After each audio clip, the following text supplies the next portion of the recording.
At ngayon po mga kababayan, sa pagpapatuloy ng ating pong pasasalamat sa araw na ito, meron po tayong espesyal na panauhin na makakasama natin at maghahati din po ng mensahe ng kanyang pasasalamat. Ating pong tinatawag ang Philippine Vice President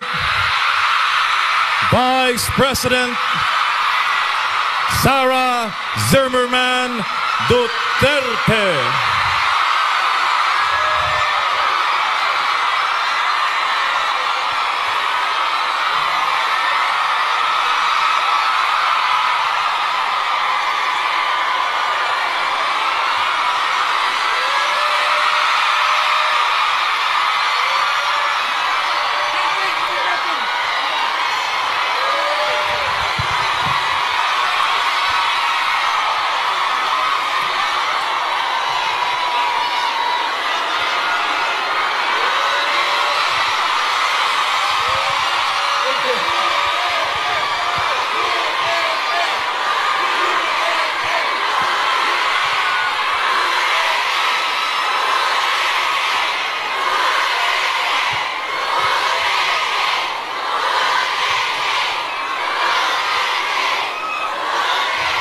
Maraming salamat. Magandang umaga sa inyong lahat. Maaari po siguro muna kayong maupo.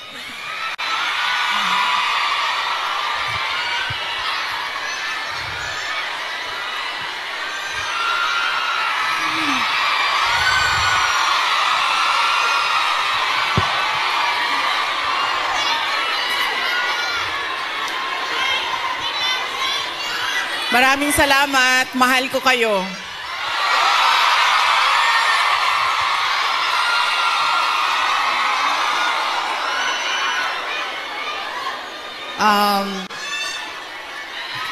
Upo muna siguro para yung mga nasa likod makakita din. Kawawa naman yung nasa likod. Okay?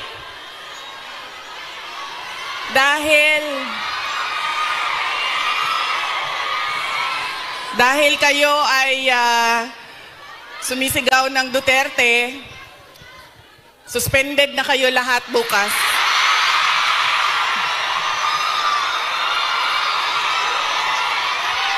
Suspended kayo, suspended.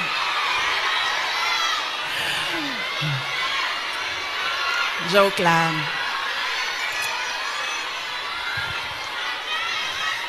Unahin ko muna ang aking mga pagpapasalamat. Mga thank you muna dahil baka sa sobrang daldala natin, mamaya sa sobrang pagbibigay ng mensahe ay makalimutan ko ang mga pagpapasalamat. Kaya mabuti nang mauna ang mga pagpapasalamat. Una, tayong lahat ay nagpapasalamat sa Hong Kong government and sa Hong Kong police sa kanilang tulong sa atin para mabuo ang ating pasasalamat ngayong araw na ito. We would like to thank the Hong Kong government and the Hong Kong police for their cooperation, for their support to our Thanksgiving this morning, on this very beautiful Sunday. Marami tayong mga kababayan na nandoon sa labas at lahat ng mga first-timer na nakakita sa akin.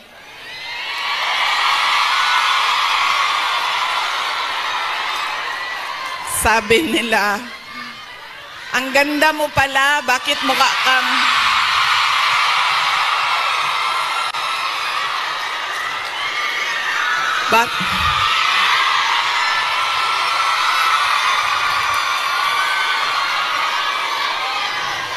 Ay, Macau, hello. Maraming salamat. Okay. Sabi niya, ang ganda mo pala, bakit mukha kang...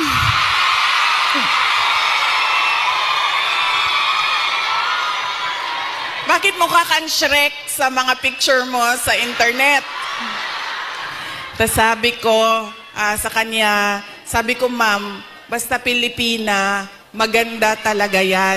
Tayong lahat yon. Now, hindi ko lang alam sa mga Pilipino, sa mga lalaki natin, pero sigurado ako sa mga Pilipina ay maganda. Dahil, ano ang ating proof o evidence sa buong mundo na maganda talaga ang Pilipina? Ilan ang Miss Universe natin? 4. 4 ang Miss Universe na winners ng Pilipinas. Kaya, ibig sabihin, global ang beauty ng Pilipina. Kaya, bago ang lahat, sabihin nyo sa lahat ng kaaway ninyo, Pilipina ako, maganda ako.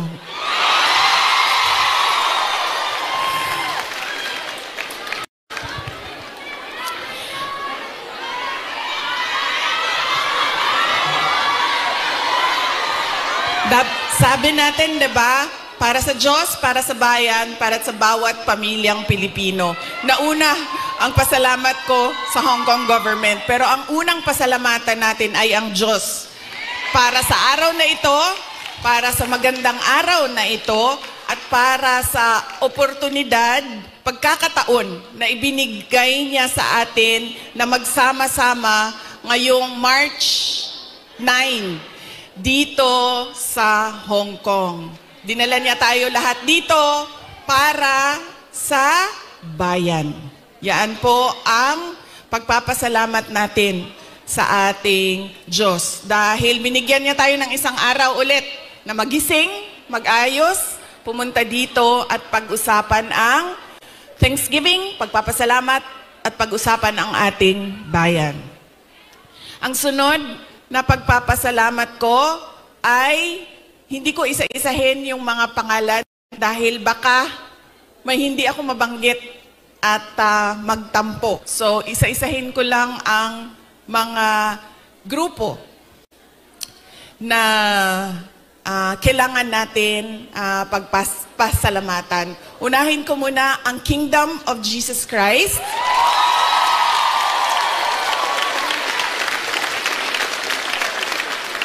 Dahil sa kanilang pagod, luha at pawis para mabuo ang ating Thanksgiving ngayong umaga na ito.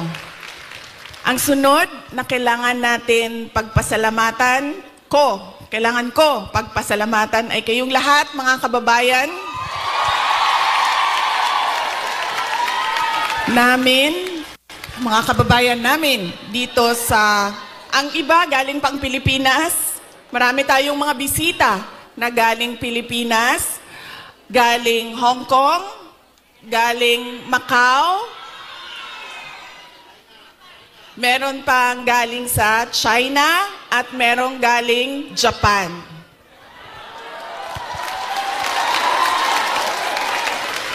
Maraming salamat sa inyo dahil ibinigay ninyo ang oras ninyo ngayong araw na ito. Madami sa inyo kailangan maglaba.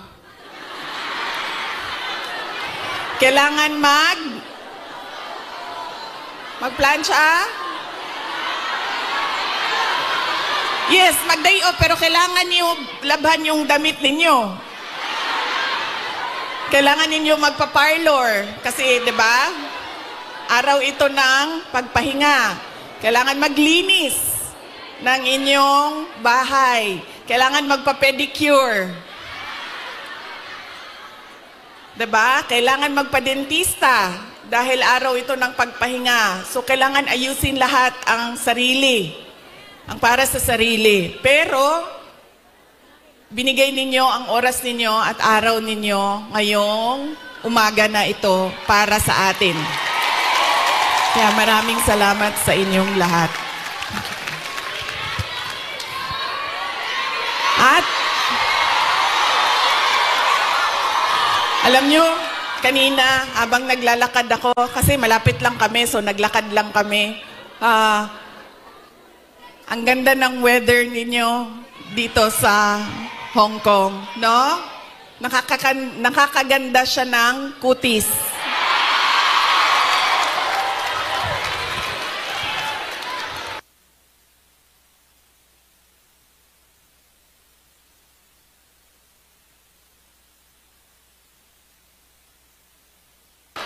Anong sabi namin na nakatira sa Pilipinas at yung mga nakatira sa mga kababayan natin sa Middle East? Sana all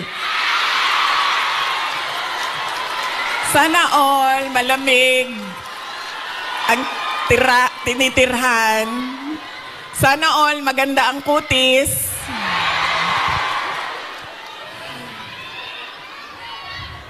Kaya isa din yan sa dapat ninyong ipagpasalamat sa Diyos.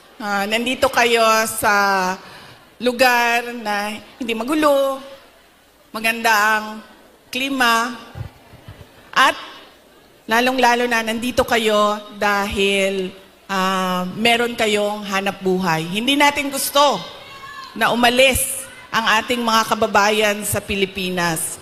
Pero marami sa atin, dahil walang oportunidad sa ating bayan, ay nakikipagsapalaran sa iba't ibang lugar sa mundo para sa inyong mga pamilya. Kaya yun ang sunod natin na pagpasalamatan, yung ating mga mahal sa buhay. Bawat pamilyang Pilipino, kailangan natin magpasalamat sa kanila dahil binibigyan nila tayo ng lakas, sinusuportahan nila tayo, at tinutulungan nila tayo sa ating pakikipagsapalaran sa ibang lugar. Ayaw nila na umalis kayo, ayaw nyo rin na iwanan sila. Pero kailangan natin gawin dahil kailangan suportahan ang ating mga pamilya. Okay? Pagpapasalamat, ulitin ko sa Diyos, sa Hong Kong government, Hong Kong Police, sa KOJC, sa inyong lahat, mga kababayan namin na nandito, at syempre kailangan natin pasalamatan ang PDP laban. Parang tinanggal na ata nila ang laban, no? PDP na lang, no? Opo.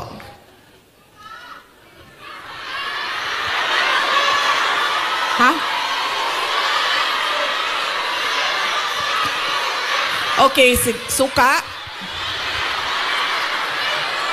May dala sila para sa inyong lahat. Inutusan silang bumili ng suka. Nagdain taon silang sinamak. Sa gusto. Nagdala po sila og pinakurat. Kinsay gusto. Okay.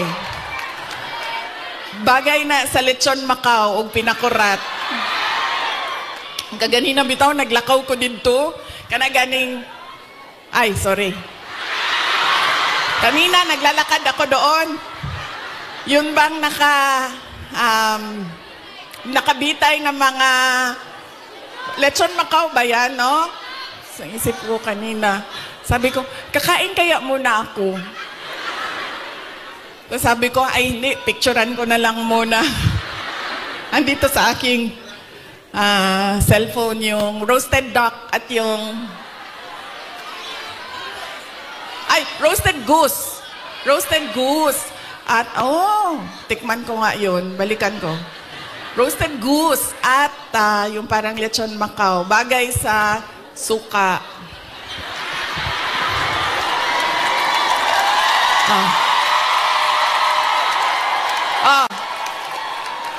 Ano pa ang bagay sa suka? May oras pa ba ako? Bigla na lang ako paalisin dito. Ano pa ang bagay sa suka? Ang ating chorizo longganisa. Diba? Bulad. Chicharon. Mangga. Mangga at suka. Kinilaw. Oh. Bulad, galunggong. Yes. Diba? So, kaya tayo lahat nauutusan na bumili ng suka. Kasi lahat yan, lahat ng pagkaing masasarap, kailangan ng suka. Alam niyo, wala sa listahan ko yung speech na suka na yan.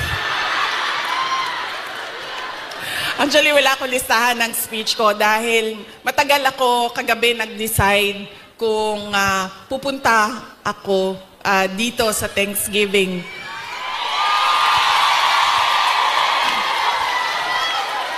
Kaya wala akong listahan ng speech. Pero yes, alam nyo, marami siguro sa inyo ang nautusan na bumili ng suka at mantika.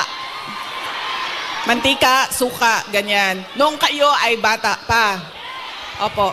Pero sa amin kasi, sa bahay namin, nag-grocery kasi ang nanay ko. So lahat yang mga gamit sa kusina, binibili na ng nanay ko. Nautusan lang ako lagi doon sa kanto, sa tindahan, bumili ng Coke.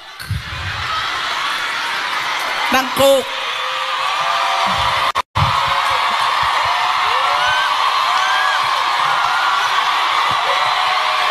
I'm sorry.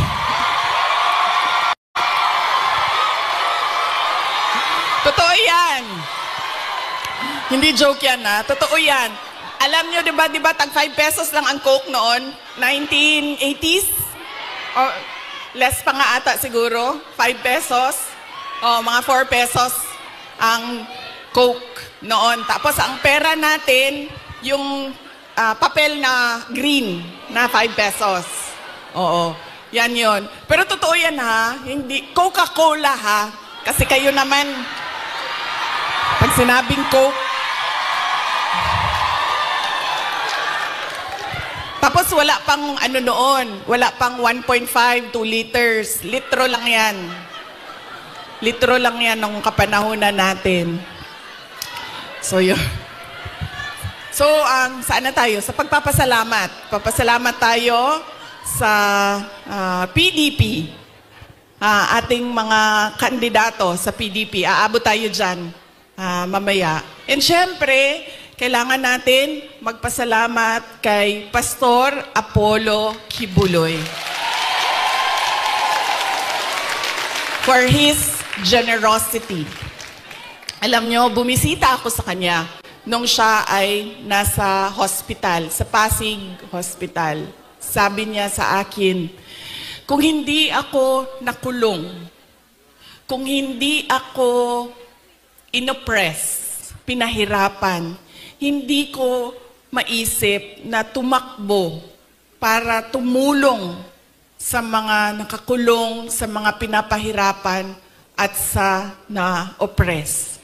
Sabi niya, tama lang na ganito ang nangyari dahil naliwanagan ako at napaabot sa akin ang mensahe na kailangan kong tumakbo bilang senador para tumulong sa mga nahihirapan at pinapahirapan.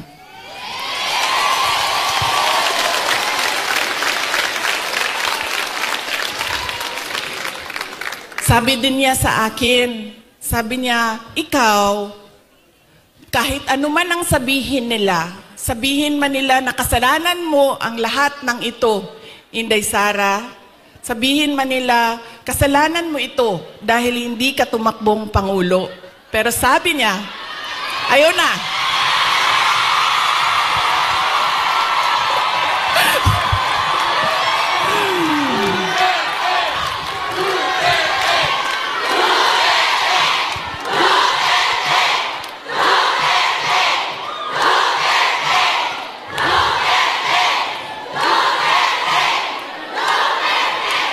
Pero sabi niya, makinig tayo kay Pastor Apollo Kibuloy. Dahil siya ang araw-araw nagbabasa ng Bible. Siya ang nakakaalam by heart kung ano ang salita ng Diyos. Ano ang words of God. Sabi niya sa akin,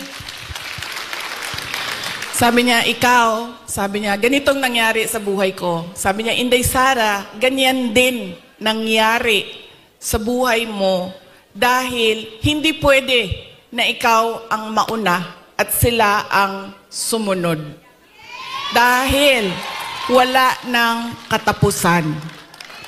Dapat sila ang mauna at ikaw ang sumunod.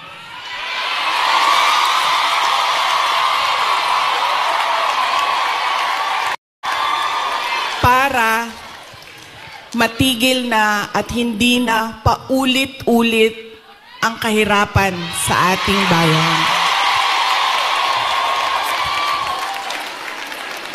Kaya nung sinabi niya sa akin yon, hindi na masyadong masakit. Masakit pa rin sa akin pag nakakarinig ako ng kasalanan mo yan lahat, Inday Sara. Pero iniisip ko na lang, nako, sinabihan ako ni Pastor Kibuloy, you are there, you are where you are intended to be by God. Exactly where you are.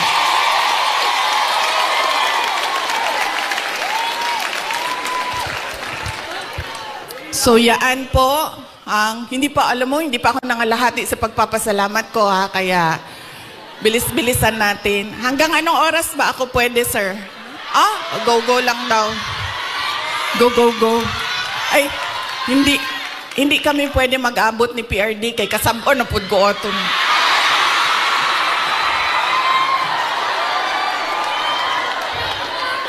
Kibaw mo nang nagsayo ko. Tagalog day.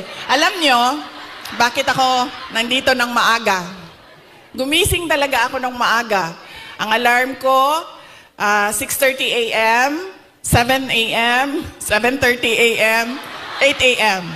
4 yung alarm ko. Para hindi kami mag-abot ni President Rodrigo Duterte. Kasi pagagalitan na naman niya ako sa mga pangyayari.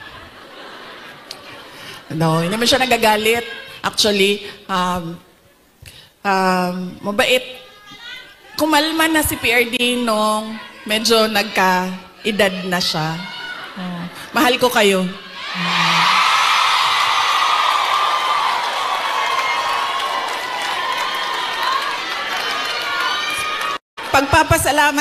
Magpapasalamat din ako.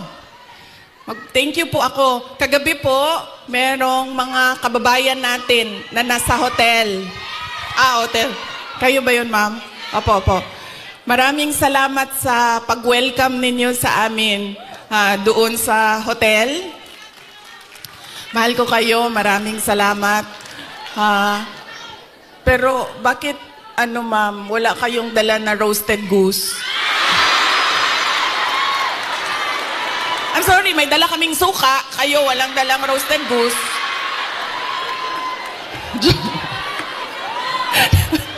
Joke lang. Pero salamat Salamat sa pag-welcome ninyo sa amin doon. Sigurado ako na kahapon may kailangan din kayong gawin. Busy din yung oras ninyo. Pero pumunta kayo doon at winelcome nyo kami sa hotel. Maraming salamat sa inyo.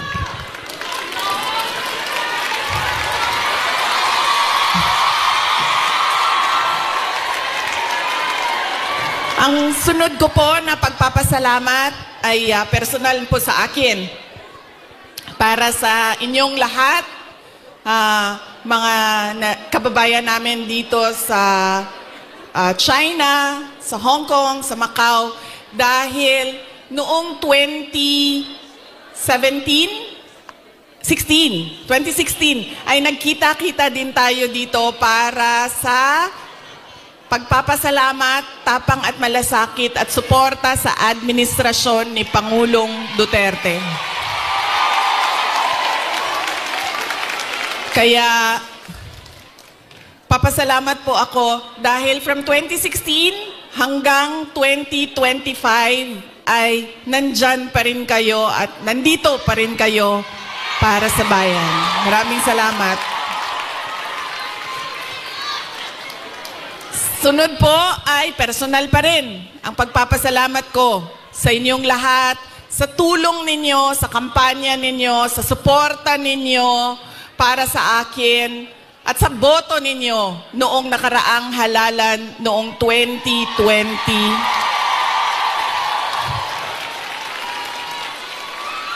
At sa susunod na halalan sa 2020, joke lang. Joke. Sandali lang. Sandali lang.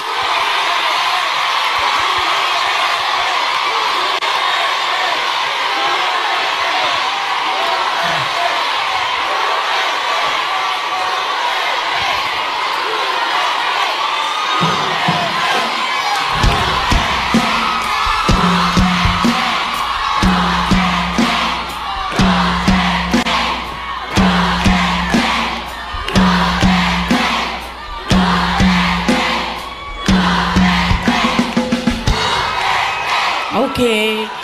Papunta na po ang suspension order. Sige. Sige. Maraming salamat sa suporta ninyo noong 2022. Thank you very much sa inyong lahat, mga kababayan. Alam nyo, una ko pong naramdaman na mukhang mananalo ako sa eleksyon dahil nakita ko ang overseas absentee voting results. Una siyang lumabas. So nakita ko na I think 98% lahat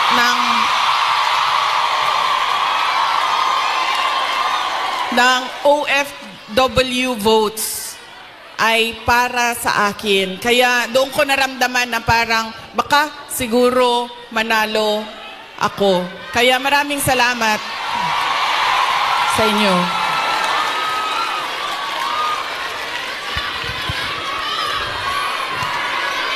Ang susunod ko po na pagpapasalamat ay sa akin pa rin, para sa inyong lahat, sa suporta ninyo sa aking mga kasamahan, sa aming trabaho, sa programa at proyekto ng Office of the Vice President. Maraming salamat po sa inyong lahat.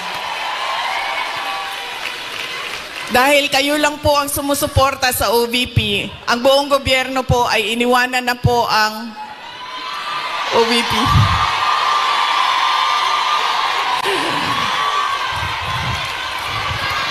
Maraming salamat. Yung satellite offices po namin sa iba't ibang lugar ay naningkamot. Ano sabi naningkamot? Nagsisikap. Yung satellite offices po namin ay nagsisikap na mahanap yung mga geographically isolated and disadvantaged areas at hindi lang nakatuon sa National Capital Region. Kaya salamat po sa suporta ninyo sa Office of the Vice President. Ang susunod po na pagpapasalamat ko ay ang mahal ko kayo.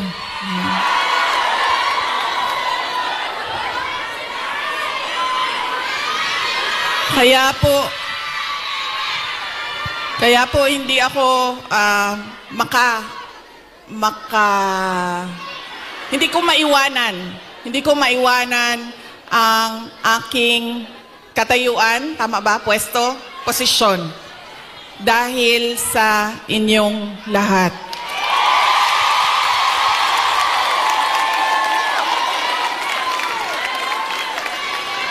Ang sunod na pagpapasalamat ay mula po sa aming pamilya, ang pamilya Duterte. Napakalaki po ng utang na loob namin sa inyong lahat.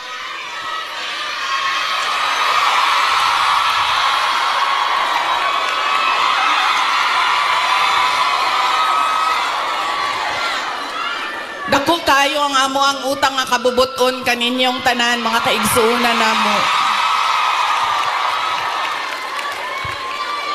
sa pagkakataon na ibinibigay ninyo sa amin na makaserbisyo o makapagtrabaho sa ating pamahalaan. Sa oportunidad na ginahatag ninyo kanamo nga makasilbi sa ato ang nasud. Maraming salamat po sa inyong lahat.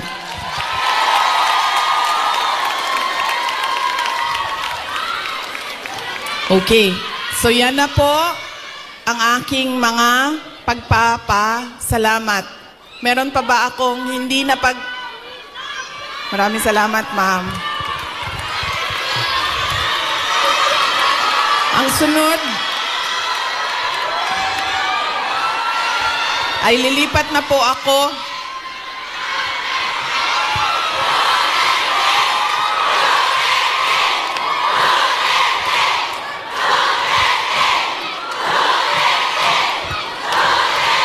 paminaw sa mo ba?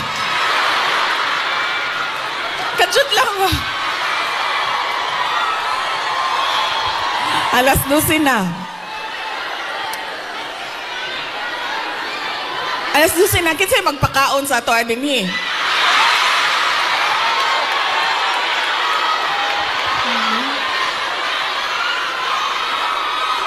May pagkaon? May Jollibee. May Jollibee daw, sabi ni ma'am.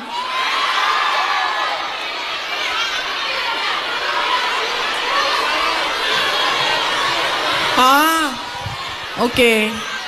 So, hindi daw tayo kakain lahat para sa bayan.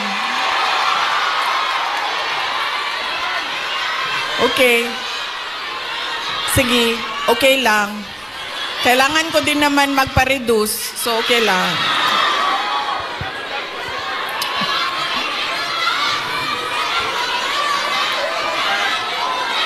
Ma'am, darating tayo dyan sa ayuda na yan, ha? Wait lang. Kasi, tuloy-tuloy ko na, ha? Ang susunod ko po ay ang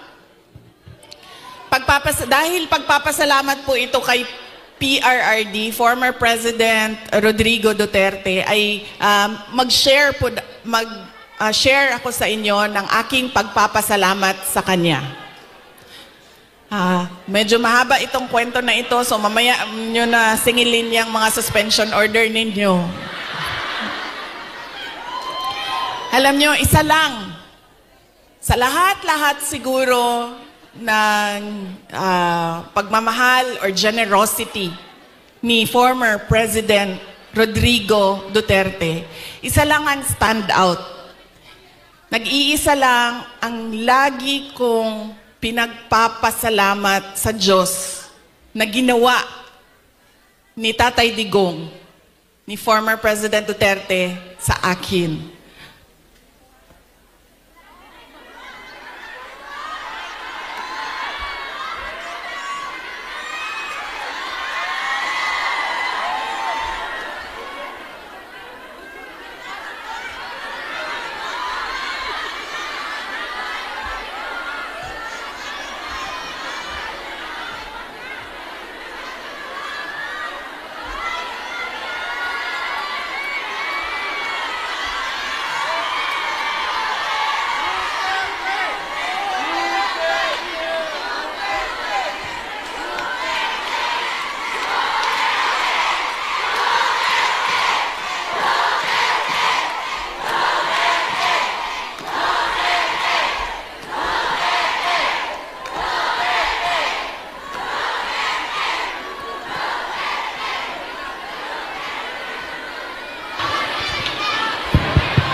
Hello? Okay na? Sir, pakihanap nga yung inutusan ni Marcos na patayin yung aking...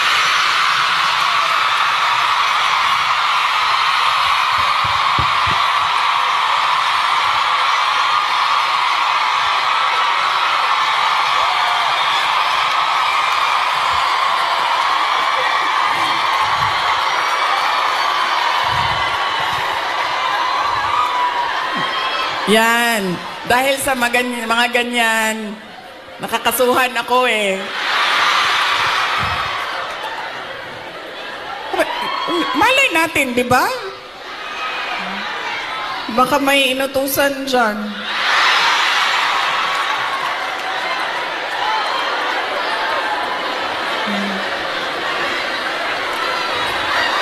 Okay. Isa lang. Paulit-ulit yan pag napapaisip ako sa tatay ko. Binigyan halaga niya at inulit-ulit niya sa akin ang kahalagahan ng edukasyon. Hindi niya ako tinigilan. Alam niyo, si PRD, yun pong mga nasa harap, kailangan nyo po umupo kasi hindi makakita yung nasa likod. Hindi siya tulad ng tatay ninyo na malambing, mapagmahal. Hindi ganyan ang tatay ko. Ang tatay ko galing siya sa generation na laging galit. 'Di ba? Sino yung may mga magulang na yung generation na laging galit?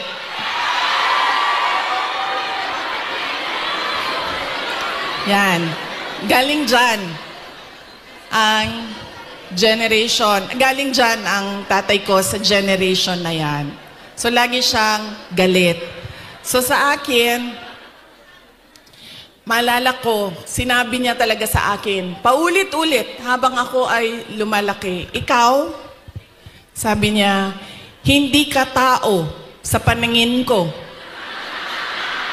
Napaisip ako noon, diba? Sabi ko, pusa o aso? Sabi niya, hindi ka tao sa paningin ko kung hindi ka abogado o doktor. Totoo yan. So, paulit-ulit niya yan na sinasabi sa akin. So, syempre, pag ikaw bata ka, 'di ba? Papasok yan paulit-ulit dyan sa iyo. So, ako din, habang ako ay nag-aaral, nung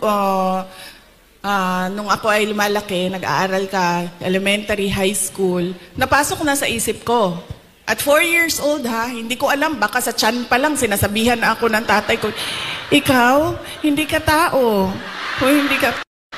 Kasi 4 years old pa lang, sa yearbook ko ng kindergarten, nakalagay doon, I want to be a pediatrician. Imagine nyo, hindi doktor Alam ko kung ano ang specialty ko. Sabi ko, I want to be a pediatrician. Andyan pa yan hanggang ngayon, ang yearbook na yan. Kaya, nung ako ay paulit-ulit yun, alam ko na magiging doktor ako. Alam ko na magiging doktor ako. Nung panahon na kailangan mag-apply ng entrance exam sa college, di ba? Kailangan natin mag-apply sa mga colleges and universities. Hindi nila alam, ng mga magulang ko, nag-apply ako sa University of the Philippines. Nung nag-apply ako sa University of the Philippines, syempre nilagay ko din naman yung science courses. Pero nilagyan ko din siya ng political science. Nung nakita ko ang result at nalaman ng mga magulang ko yung result, nakalagay doon, na-waitlist ako sa political science. So sobrang excited ko. Hindi nila alam na gusto ko mag-college sa Manila. Kaya sikreto ako na nag-apply. Sobrang excited ko. Sabi ko sa mga magulang ko, pumasa ako ng UP. Pero political science kasi yung kurso. So sabi ko, gusto ko sana pumasok ng UP Diliman yun UP Diliman. Tapos political science yung kurso. Sabi ng nag-wild. Naggalit si PRD. Sabi niya, di ba, sabi mo, simula nung bata ka pa, gusto mo maging doktor? Pre-med ba ang political science? Tapos sabi niya, hindi ka pwede pumasok ng University of the Philippines. Kahit saan man yan. Sabi niya, dahil kilala ko ang ugali mo. Anak kita. Alam ko kung anong ugali mo. Sabi niya, marirecruit ka lang ng makabayan. Aakyat ka. Totoo ito, sinabi niya. Aakyat ka ng bundok. Magiging NPA ka. Ikaw ang magiging head ng New People's Army. At ikaw ang makakalaban ko pagdating ng panahon. Kaya hindi ka pwede pumasok ng University of the Philippines. So sabi niya, pumili ka. Kahit anong paaralan dito sa Davao, pumili ka dyan. So sabi ko sa mama ko, Ma.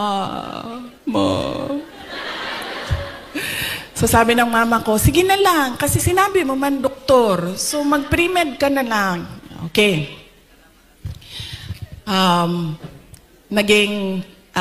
Nag-pre-med ako. Nag-pre-med ako. Tapos, syempre, papunta akong doktor, so binilisan ko yon, natapos kaagad ako. And then, ito na. Mag-medicine na. Sobrang excited si President Duterte na magpapasok na ako ng medicine proper. Siya ang pumili ng paaralan. Siya ang pumili kung saan ako titira. Tapos, pumunta na lang siya sa akin at sinabi niya na, ayan na, may school ka na-enroll ka na, may bahay ka na, pumunta ka na lang doon ng ganitong date.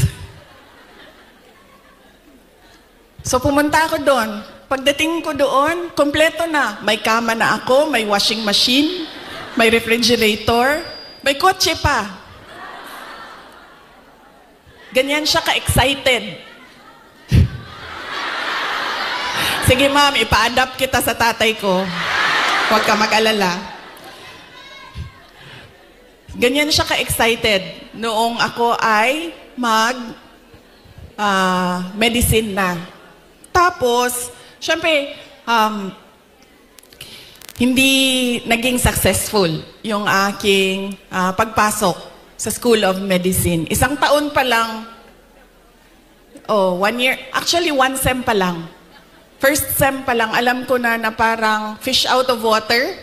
Alam niyo yung, bakit madali para sa kanila, nahihirapan ako,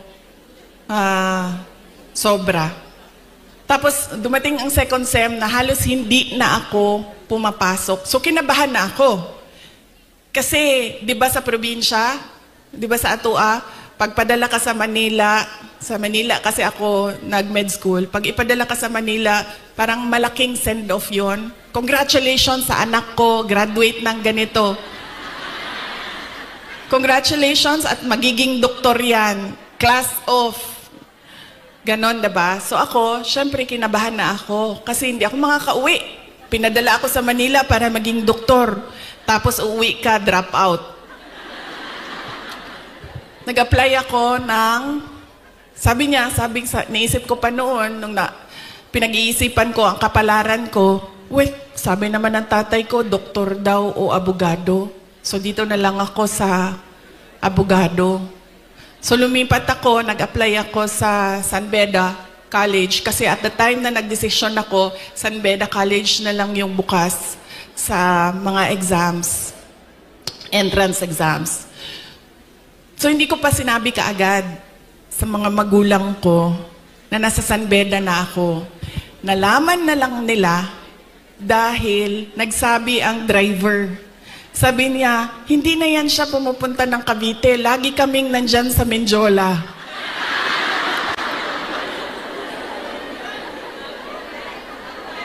Nung nalaman niya na nasa law school ako, sobrang, I think mas masaya siya nung nalaman niya. Mas masaya siya, mas excited siya noong ikumpara ko nung papasok ako ng med school, nung nalaman niya na nag-apply na ako ng law school. Tapos, syempre sinabi ko sa inyo, di ba, hard love. Hard love yung generation ng parents natin, mga magulang natin. So, nung mga panahon na nag-aaral ako sa law school, may mga panahon na papagalitan din ako na sinasabi niya sa akin, alam mo, kung hindi mo ayusin yung law school mo, magiging kabit ka lang ng politiko.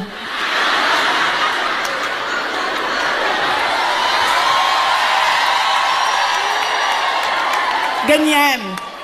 Ganyan siya kung, di ba pangit pakinggan sa atin? Pero ganyan yung style niya para idikdik sa'yo na mag-aral ka. Tapos meron pang isang beses na sinabihan niya ako, alam mo, kung hindi ka mag-aral ng mabuti, magiging halaman ka lang dyan sa gilid.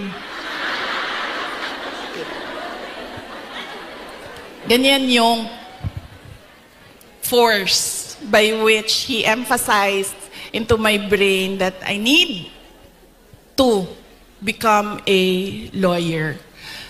So nung pumasa na ako ng bar, doon ko nakita ang pagbabago sa magulang ko. Hindi sa nanay ko dahil ang nanay ko sobrang supportive nun. Kahit maging halaman ako, didiligan ako nun eh. Ganyan kabait ang nanay ko. Diba? Pero nung nakita niya yung grade ko sa bar exams at nakita niya na mas mataas yung grade ko sa bar exams kesa sa kanya nung tatay ko. At hindi lang 0.1, 0.2, 0.3. 5 points ang layo namin sa grado. Doon siya nagbago. Parang naging tao na ako sa paningin niya. Lalo pati, pag every time nababanggit yung grade sa bar, hindi na siya talaga nagsasalita. Tapos lagi ko pa sinasabi sa kanya, sabi ko, partida yan pa ha, kasi hindi ako nag-aral eh. Kung nag-aral ako, top-notcher ako eh.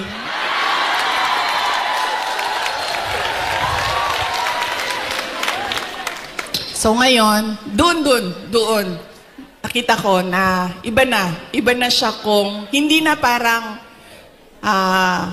anak ka lang, hindi na parang pantay na kami. Tao na ako, buong tao na ako sa paningin niya. Ganyan yung emphasis niya sa education. Kaya ganyan din, hanggang ngayon, ganyan din. Alam niyo ba, sa mga apo, kabahan ka pag nagtanong na si PRD kasi didiretso yan. Oh, anong grade na ito? Anong eskwelahan? Oh, ito anong grade na? Anong eskwelahan ito? O ito anong grade na? Anong eskwelahan? Ganyan. Si PRD kamusta ng apo. Hindi siya, uy, masaya ka ba? May boyfriend ka na ba? May girlfriend ka na? Saan mo gusto kumain? No. Pag makita niya, anong grade na? Anong eskwelahan? Anong grade na? Anong eskwelahan? Okay. Nag-aaral? Okay. Ganon pa rin. Ka-hardliner siya sa education. So yan yung talaga, pinagpapasalamat ko sa kanya. Dahil kung hindi ako naging abogado, lalo pati yung mga pinagdaanan ko ngayon, hindi ko siya, kasi ngayon naiintindihan ko kung ano yung pinagdadaanan ko. Siguro kung hindi niya pinilit, hindi ako ganito ka-confident sa aking ginagawa. So sana din sa inyong lahat, ganun din. Kaya nung nangangampanya ako nung 2022, lagi kong sinasali ang kampanya, plataforma ko ang edukasyon. Sana ganun din ang inyong mga anak, ang inyong mga kapatid, ang inyong mga apo, na huwag ninyo silang tigilan. Dahil minsan, ako, pag pumupunta sa mga barangay ninyo, sa mga municipality ninyo, meron talaga akong naririnig na sumasagot na, oh, college graduate naman pero wala namang trabaho. Pero, iba din ang trabaho ng college graduate at natapos lang ng grade 6. Iba talaga yun. Iba yung oportunidad na dumadating sa mga nakapagtapos kesa natapos lang ng grade 3, grade 4. At madami yun. Madami yan sa ating bayan ngayon. Na pagdating ng high school, ay sinasabihan yung mga anak, kailangan mo na magtrabaho, tumulong sa pamilya. Kaya dapat, wag nating tigilan ang ating mga anak. Paulit-ulit talaga yan. Edukasyon ang susi ng pagbabago ng buhay nila.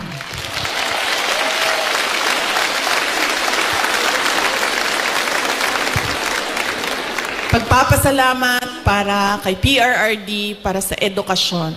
Ang susunod po ay ang pagpili natin ng kandidato sa 2025, ngayong darating na buwan. Kay bao mo na tagam, nakakaon ba akong tagam atong 2022, no?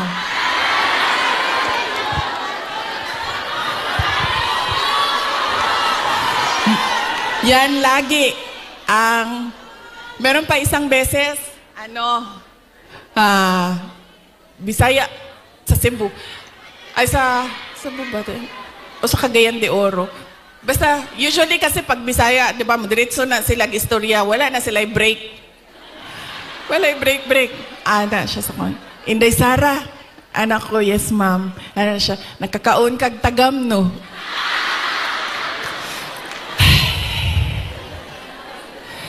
Ana na lang ko sa iya, ha. Sagdi na lang, ma'am. Basta ikaw, makakaon ka og sakto, okay na ko.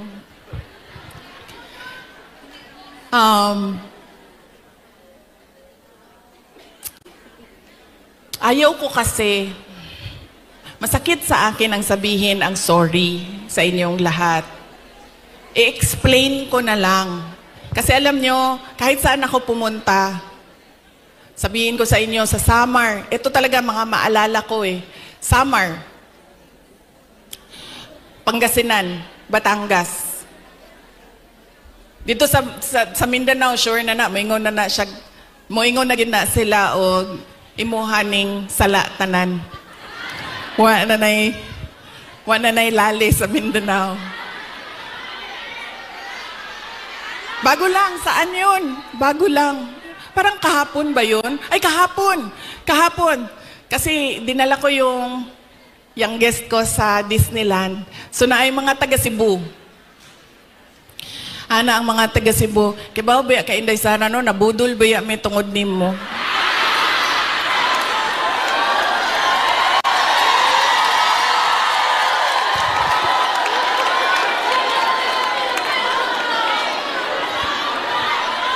Ang sa Samar, sabi sa akin, maalala ko yun, kibaw ka, hindi sabi na, Tagalog siya, kay kanang waray man, ay sanang waray man na sila dito, no? So nagtagalog siya sa ako, Sabi niya, alam mo, na-scam kami dahil sa iyo.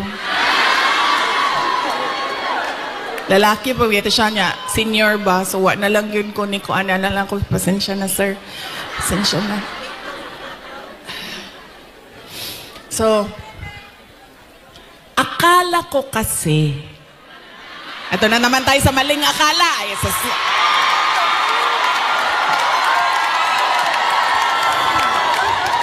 Hindi totoo ito. Akala ko kasi, gusto niya ng mas magandang bayan, mas maayos na Pilipinas kung ano yung pinagdaanan natin noon. Kasi, ang plataforma namin nung tumakbo kami, unity at continuity.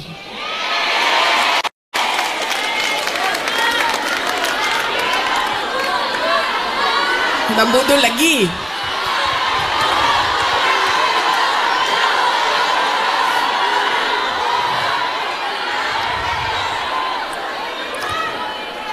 Kasi ako, sumusunod ako sa tatay ko. Ibig sabihin, sa trabaho ba? Hindi ako sumusunod sa tatay ko sa personal. Kaya nga ako nagtatago, di ba? Sumusunod ako sa trabaho. Nag-mayor siya. Nag-vice mayor siya. Nag-vice mayor ako. So, ang ginagawa ko, there has to be something, added value ba? Value added sa iyo. Diba? Kasi, paano ba naman na binoto namin ito si Rodrigo, pero binoto ka namin, wala namang value added. Wala namang dagdag na kahalagahan sa iyo. Diba? So, sumusunod ako sa tatay ko. Nag-vice mayor siya, nag-vice mayor ako. Nag-mayor siya, nag-mayor ako. Noong, sandali lang, ma'am. Mamaya na yung president, ma'am. Wow. Sandali lang. So, nung mayor ako, ano ba yung targets ko as mayor? Diba? Kasi kailangan may value added sa iyo.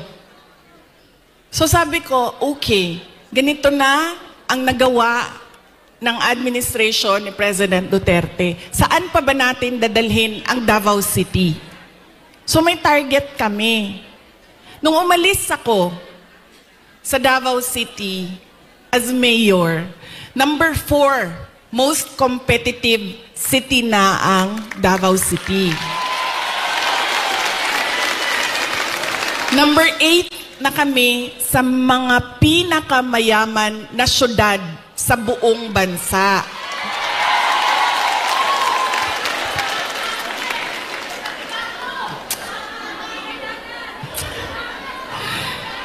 Insurgency-free na ang Davao City. Alam nyo, buong term ni PRD, hindi niya natapos talaga yung problema ng Pakibato. So, nung taga-Pakibato mo, ma'am? Mobi again na ingon ni PRD. Insya mag-NPA lang ka sa Pakibato, ikaw kalaban sa mga sundalo. Ayaw, ganda din na sa UP. Okay. Diba? Hindi niya natapos. And sa akin, meron kasi insidente doon na ako ang mayor, namatay yung opisyal. Na napagalitan ako ng nanay. Tiga Visayas yung pamilya. Kausap ko siya sa phone, sabi ko, ma'am, pasensya na, namatay yung anak mo, ganyan. Napagalitan niya ako. So sinabi ko, sige, tapusin natin yan. So tinapos namin. In 3 years, o 4 years, in 4 years, tinapos namin yung problema sa Pakibato. There has to be something new and something better in you. Akala ko kasi ganyan. Dito ko lang naintindihan na hindi pala lahat ng tao pareho ko mag-isip. Yun yung naging problema. So yun yung kailangan ko ihingi ng pasensya sa inyong lahat. Dahil, sabi nga ni Pastor Kibuloy, dapat lang siguro mangyari ang mga nangyayari para makita natin. Kawawa lang siguro ang mga tao, ang bayan, pero if we talk about the divine, maybe there is a reason for what is happening. So yun yun. Ngayon, pipili na naman tayo ng mga opisyal ngayong Mayo. Ano ba ang problema natin, mga botante? Ang problema sa atin, Ang pinipili natin ay paulit-ulit ba? Pabalik-balik lang. Mahilig tayo sa sikat.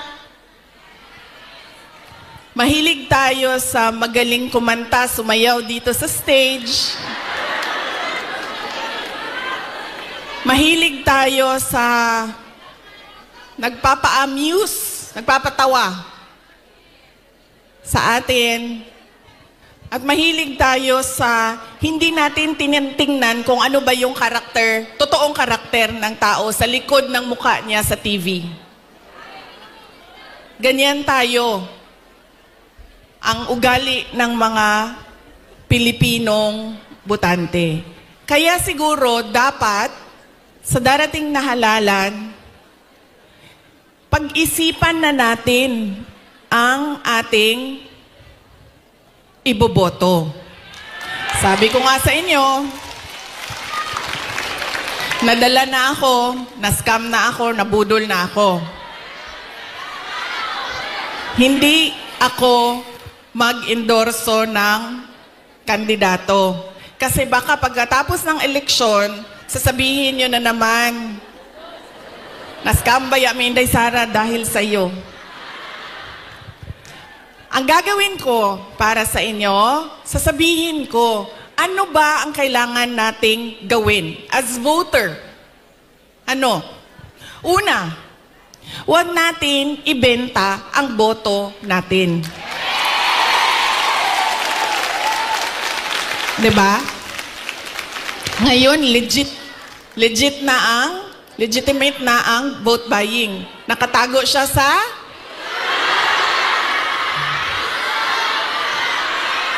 yan na, ma'am. Nandito na tayo sa topic na gusto mo, ma'am. Ayuda. Ganun na ang mga politiko ngayon. Bibigyan ko kayo ng example ha, ng experience ko sa mga pagbibigay ng ayuda o vote buying.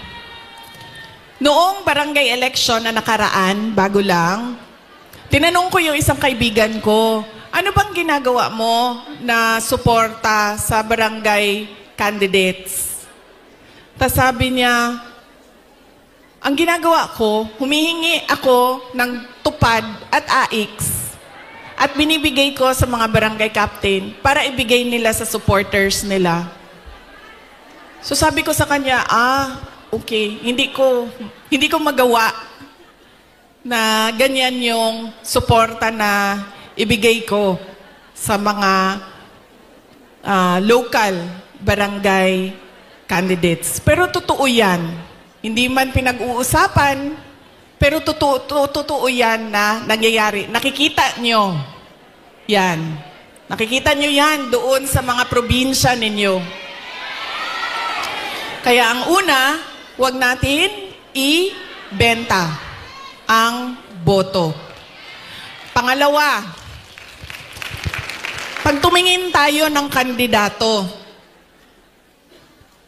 tingnan natin kung ano yung promises na ginawa niya o sinabi niya noon. Tapos, tingnan natin, binigay ba niya yung kanyang promise? Saan? Unsa sa Tagalog ng promise? Pangako sa'yo? Binigay ba niya ang pangako niya sa'yo? O iniwanan ka lang niya sa ere? At sumama sa iba?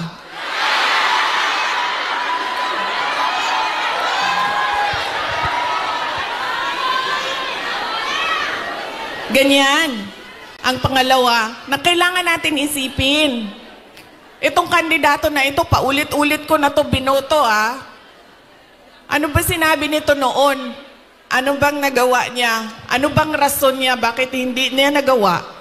At ano yung mga totoong nakikita ko na nagawa na? Yan yung pangalawa. Pangatlo, ito talaga, wala sa buong mundo ang makakakontra sa akin, kahit isa, nito. Dahil ako ay produkto din ng political dynasty. Galing ako sa pamilya ng mga politiko. Ang lolo ko, governor ng undivided Davao. Cabinet member ni Marcos Sr. Ang tatay ko, vice mayor, mayor, president. Mga kapatid ko, mga politiko din. Hindi dahil Duterte ang apelido ay iboboto na ninyo. Kailangan pag-isipan din natin. Duterte ito, pero ano ang maitutulong niya sa bayan? Ano ang magagawa niya para sa bayan? Kaya hindi pwede na pabalik-balik lang na apelido ang binoboto natin. Kailangan yung anak, yung apo, yung asawa, kapag tumayo sa harap ninyo, ay meron siyang sinasabi. Hindi yung tatayo siya at dahil Duterte siya, kakanta na lang siya para sa inyong lahat. Pangako sa'yo. Diba? Hindi pwede.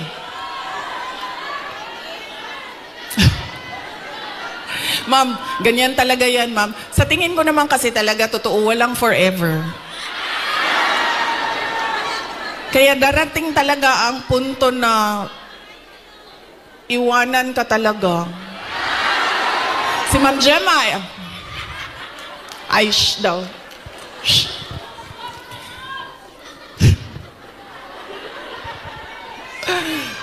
Diba? Hindi pwede yan. Hindi na pwede. Kasi yan yung ganun tayo dati. Oo, eto. Tinanong ko isang beses dito sa Manila, sa NCR. Tanong ko, Ma'am, sinong kandidato niyo sa mayor?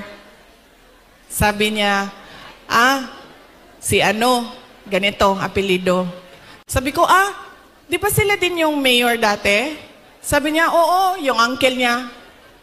Sabi ko, so bakit yan pa rin ang pipiliin ninyo? Sabi niya, nasubukan na kasi. So, syempre ako, hindi na lang ako nagsalita. Pero nakita ninyo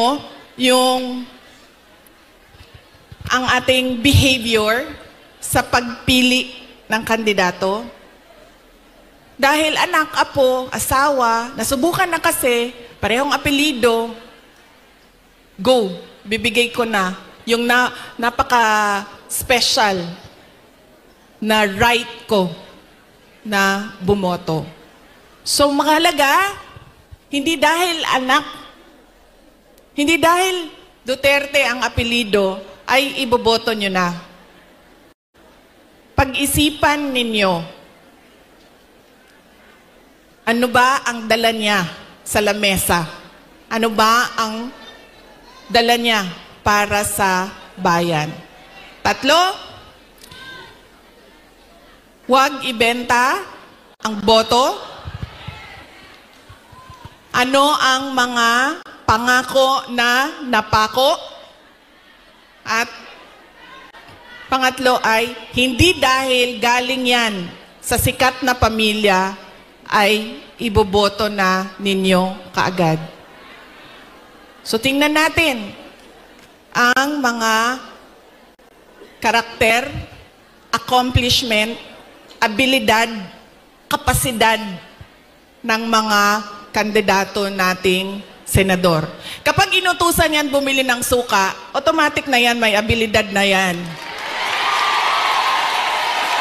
Diba? Saan nanggaling ang abilidad niya? Siyempre, kung saan yung bilihan ng suka, doon yan sa shortcut na daan. Hindi yan sa sa malayo dadaan para mabilis dumating ang suka. Pangalawa, inutusan bumili ng suka. And napadaan sa barkada. So, ang sinabi ay, ayun na ng manggamamba, kajut lang ma'am. So, ang sinabi niya ay pare, pahatid naman ito ng suka namin sa bahay kasi kailangan yan doon. Dito nang muna ako. 'Di ba? Abilidad. So, mahalaga yan. At kailangan natin pag-isipan itong eleksyon na ito. Kailangan natin baguhin ang ating pagpili ng kandidato. So yan, ang aking mensahe para sa inyong lahat ngayong araw na ito. Mensahe ng pagpapasalamat, mensahe ng edukasyon, at mensahe ng pagbabago kung paano tayo pumili ng ating mga senador. Ay, hindi lang senador, governor, mayor, lahat ng ating mga public officials. So yan po ang aking, ilang oras yun, ma'am? 1 hour? 1 hour na mensahe sa inyo. Sana ay, alam nyo, gusto ko lumapit sa inyo. Kasi gusto ko personal yung pagpapasalamat. Kaso pwede ba na wag tayo magkagulo? Kasi kanina sa labas, nasisigawan na ako ng pulis. Nasisigawan na niya ako kasi medyo nagkakagulo kami doon sa picture taking namin sa labas. So, pwede ba ako mag-hello lang, hello sa inyo? Tapos, wag lang tayo magkagulo kasi baka palayasin tayo dito. Ulitin ko, maraming salamat, magandang tanghali sa inyong lahat. Dagan salamat, maayong udto sa inyong tanan. Maraming salamat, Vice President Sara Duterte.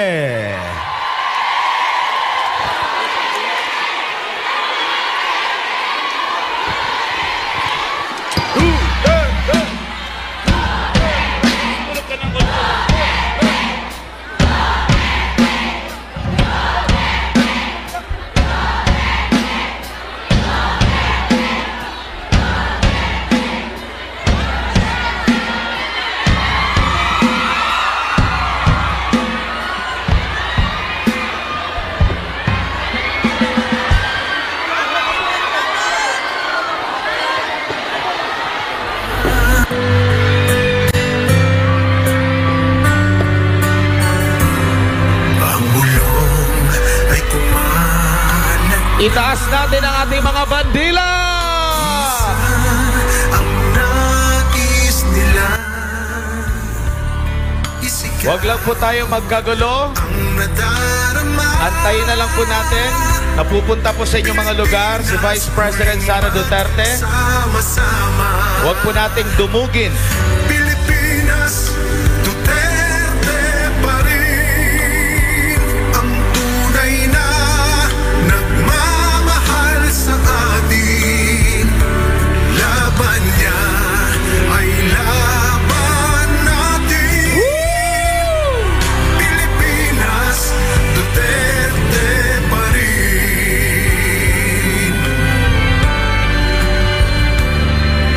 Inang bayang minamahal, lagi kang Huwag lang po tayo magkagulo mga kapatid, mga kababayan. na muli. Antayin nyo na lang po na makapunta po si Vice President sa inyong mga lugar. Pilipinas, bangon may pag-asa pa.